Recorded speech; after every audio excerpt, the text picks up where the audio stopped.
Team Pakistan का total था 241 और पाकिस्तान ये मैच हार चुका है। चैंपियंस ट्रॉफी के दूसरे मैच में भारत ने दुबई में पाकिस्तान को शिकस्त दी है और विराट कोहली ने सेंचुरी भी स्कोर की है। और विराट कोहली ने आज के दिन एक और संगे मील ओडीआई क्रिकेट में 14,000 रन का भी अबूर किया है और आज विराट कोहली ने अपनी सेंचुरी की मदद से टीम इंडिया को यह मैच भी जितवाया है। पाकिस्तान ने पहले खेलते हुए 241 रन स्कोर किए थे और पूरी की पूरी टीम पाकिस्तान जो है वो 50 ओवर्स नहीं खेल सकी थी, बल्कि 2 गेंदें पहले ही टीम ऑल आउट हो गई थी 241 पर।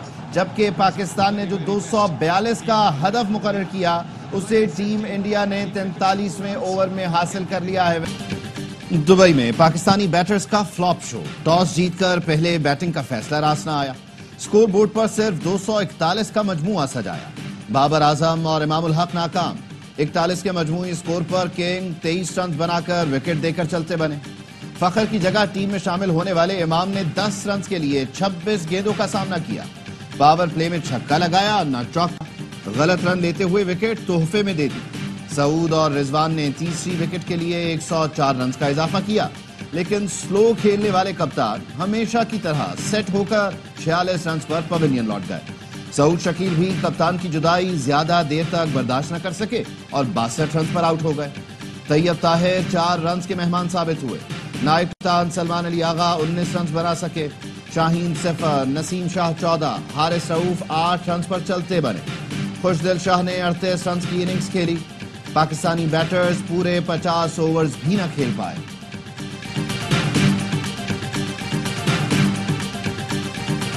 पाकिस्तानी बैटर्स ने बड़े मुकाबले में भी रिवायत न बदली, बीमारी वही पुरानी। डॉट बॉल का अंबार लगाना बन गई पाकिस्तानी बैटर्स की निशानी। पाकिस्तानी बैटर्स 298 में से 152 गेंदें डॉट खेल गए। ओपनर इमाम उल हक ने 24 गेंदें खेली, 18 पर कोई रन बनाया। कप्तान रिजवान ने 60 से भी कम के स्ट्राइक रेट से 46 रन जोड़े, 41 डॉट खेली। कौमी बैटर्स ने कीवीज के खिलाफ 284 में से 162 डॉट बॉल खेली थी। ऐसे बड़े मुकाबलों में डॉट बॉल खेलना जुर्म है। समझ नहीं आया कि बल्लेबाज करना क्या चाह रहे थे। साबिक क्रिकेटर कामरान अकमल की ARY की स्पेशल ट्रांसमिशन में गुफ्तगू। कहा, शुरू से पाकिस्तान टीम प्रेशर में खेल रही थी। पाकिस्तानी बल्लेबाजों ने 35 ओवर तक डर डर कर बैटिंग की। बासित अली ने कहा, टॉप ऑर्डर फिर नाकाम साबित हुआ। 7वें नंबर के बैटर ने आकर छक्के लगाए, मगर जिन पर ज्यादा जिम्मेदारी थी उन्होंने कुछ ना किया।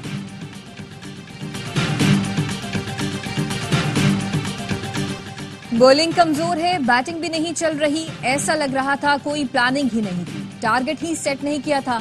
हमारी बॉलिंग भी कमजोर है नजर आ रहा था। हैदर अब्बास रिजवी की ARY न्यूज स्पेशल ट्रांसमिशन में बोले, शाहीन की परफॉर्मेंस भी मुतासिर कुन नहीं। बाबर आजम पर ज्यादा इंहिसार किया जाता है, उन्हें क्रीज पर मौजूद रहना चाहिए था।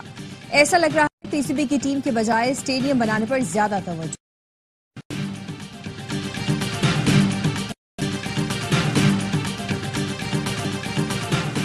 ARY नेटवर्क के सदर और CEO सलमान इकबाल का दुबई में वजीर दाखिला और चेयरमैन PCB मोहसिन नकवी के एजाज में शाइया। तकरीब में भारतीय क्रिकेट बोर्ड के साबिक कप्तान वसीम अकरम, साबिक चेयरमैन PCB नजम सेठी समेत शख्सियात और मेहमान भी शाइये में शरीक। हमने तो बुलाया था, आप ही नहीं आए। 7 मैच देखते तो मजा आता। पाकिस्तान क्रिकेट बोर्ड के चेयरमैन मोहसिन नकवी का भारतीय क्रिकेट बोर्ड के नायब सदर से हंसते मुस्कुराते शिकवा। सदर और CEO एयरवाइज ने इकबाल की जानिब से दिए गए शाइये में राजीव शुक्ला ने कहा कि पाक भारत मैच हमेशा से जोरदार होता है। ऐसा है कि जो माहौल, ऐसा कुछ नहीं, ये सिर्फ ग्राउंड की हद तक होता है।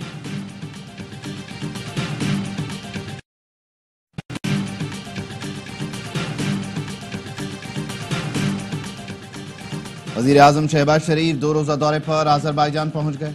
बाकू में अजरबैजान के अव्वल नायब वजीर आजम, नायब वजीर सफीर और दीनियर सिख हुकाम ने इस्तकबाल किया। वजीर आजम शहबाज शरीफ अजरबैजान के सदर और दीगर आला हुकाम से मुलाकात। दोनों के दरमियान मुख्तलिफ शोबों में मुआहिदों अहमती याददाश्तों। शहबाज शरीफ बाकू में पाकिस्तान अजरबैजान बिजनेस काउंसिल से भी खिताब कर। वजीर आजम इसहाक डार, वजीर तिजारत जावेद खान, चौधरी साले और तारिक फातमी भी वजीर आजम हैं। वजीर राना मोहम्मद औरंगजेब ने बजट में तनख्वाहदार तबके और पैदावारी सेक्टर पर आए टैक्स का जायजा लेने का इंदिया दे दिया। कहा कि तनख्वाहदार तबके और पैदावारी सेक्टर पर टैक्सों के बोझ का एहसास है। ओवरसीज पाकिस्तान नाराजगी की बातों में हकीकत रिकॉर्ड तरसीलात नजर आ रही हैं और सारे अहदाफ सामने हैं।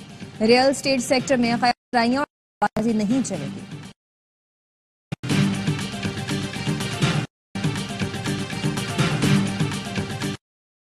क्लाइमेट फाइनेंसिंग प्रोग्राम पर बातचीत के लिए IMF का वफ्द आज पाकिस्तान। नए कर्ज प्रोग्राम के लिए जराए का कहना है पाकिस्तान को 1 से 1.5 अरब डॉलर का रियायती कर्ज मिल सकता है।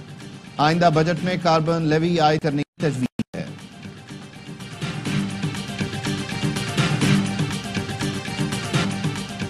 अडयाला जेल में मौजूद शख्स सियासी कैदी नहीं, डाकू है। वफाकी वज़ीर हसन इकबाल का हसन अब्दाल कहा, हमें चोर डाकू कहने वाले की सामने आई तो खुद 64 अरब रुपए का डाकू निकला।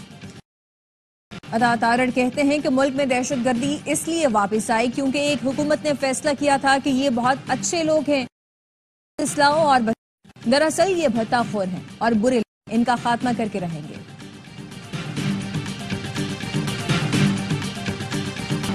दरियाई सिंध से नहरें निकालने के खिलाफ कौम परस्त जमात की कराची में रैली। फैसल पर हंगामा पर पुलिस और मुजाहिरीन के दरमियान तसादुम। रोके जाने पर मुश्तइल अफराद ने पुलिस एहलकारों पर डंडों से हमला कर दिया। शारा फैसल पर कई घंटे ट्रैफिक जैम रहा। जौहर मोड़ से पहुंची।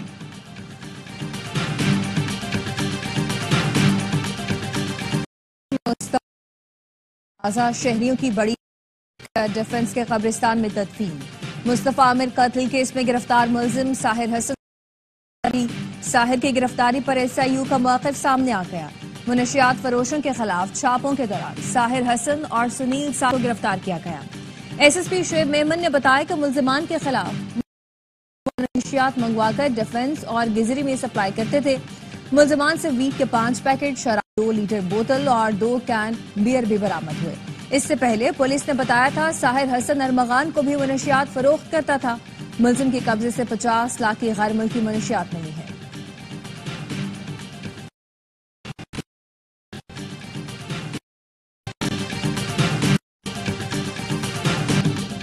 सीनियर सहाफी अफजल भट्ट एक बार फिर फेडरल यूनियन ऑफ जर्नलिस्ट के सदर मुंतखब हो गए। PFUJ के इंतखाबात के लिए पोलिंग। अरशद अंसारी जनरल बन गए।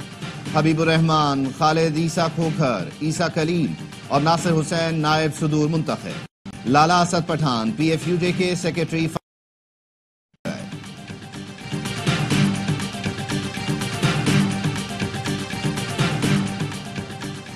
हुकूमत ने विंडफॉल टैक्स बरकरार रखा। रोज में 16 बैंकों से 23 अरब रुपए वसूल कर लिए हैं। वजारत खजाना के एलामिये में कहा गया है कि हुकूमत ने आम आदमी पर बोझ डाले बगैर मुनसफाना और मसावी टैक्स निजाम को यकीनी बनाया।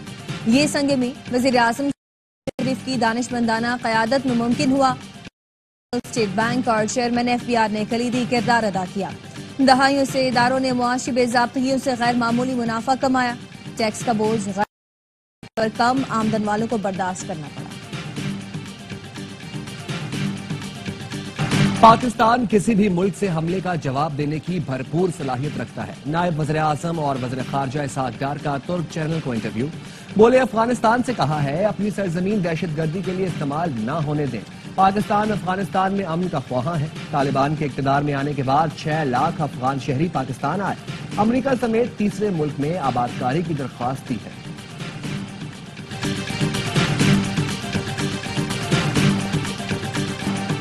डेरा इस्माइल खान में सिक्योरिटी फोर्सेस के ऑपरेशन, 7 खारजियों को ठिकाने लगाया। ISPR के मुताबिक दराबंद में कार्रवाई के दौरान 4 खवारिज मारे गए। दूसरा ऑपरेशन मंडी में किया गया जहां 3 खारजी हलाक हो गए। हलाक खवारिज दहशतगर्दी की मुख्तलिफ कार्रवाइयों में मुलव्वस थे।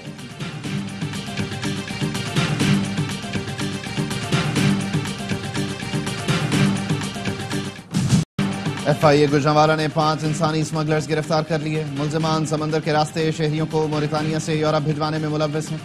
तर्जुमान FIA का कहना है मुल्जिमान ने लोगों को बैरून मुल्क भिजवाने के लिए फीकस 25 से 40 लाख रुपए लिए थे। डायरेक्टर गुजरांवाला जोन कहते हैं मुल्जिमान की निशानदही पर मजीद गिरफ्तार।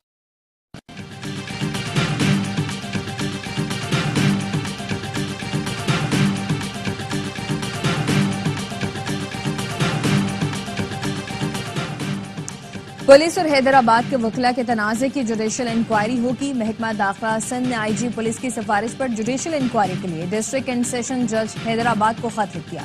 महकमा दाखिला ने लिखा, तनाज़े की वजूहात और जिम्मेदारों का तयन करके 30 दिन में रिपोर्ट दी जाए। महकमा दाखिला ने डिप्टी कमिश्नर और SSP को ताउन करने की हिदायत कर दी। वकला SSP हैदराबाद के खिलाफ कई रोज से एहतजाज कर रहे हैं।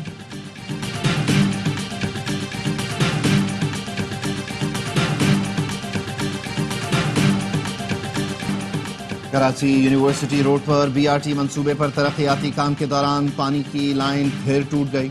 हसन स्क्वायर से जेल चौरंगी जाने वाली सड़क तालाब बन गई।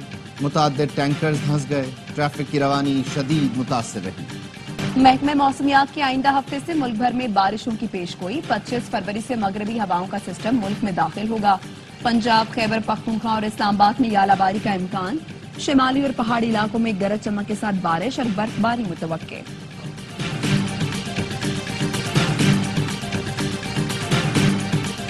इसराइल ने अमन मुआहदे की खिलाफ वर्जी करते हुए फलस्तीनी कैदियों की रिहाई मौखर कर दी। फलस्तीनी प्यारों के इंतजार में कई घंटे बैठे रहे। जंगी जुनून में मुब्तला इसराइली वज़ीर-ए-आज़म का कहना है, जब तक मजीद यरगमालियों की रिहाई यकीनी नहीं हो जाती, फलस्तीनी कैदी रिहा नहीं किए जाएंगे। इसराइल को गुज़िश्ता रोज 602 फलस्तीनियों को आजाद करना था। हमास ने कैदियों की ताखीर को अमन मुआहदे की खुली खिलाफ वर्जी करार दे दिया।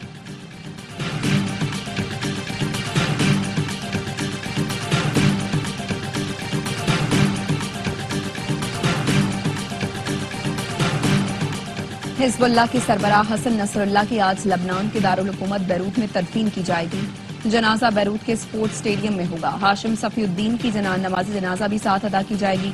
27 सितंबर 2024 को इसराइली हमले में मारे जाने वाले हसन नसरुल्लाह की अमानतन तदफीन की गई थी।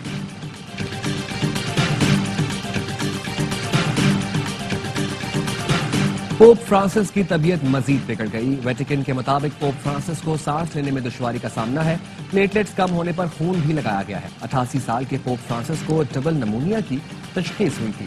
वो 14 फरवरी से अस्पताल में दाखिल है।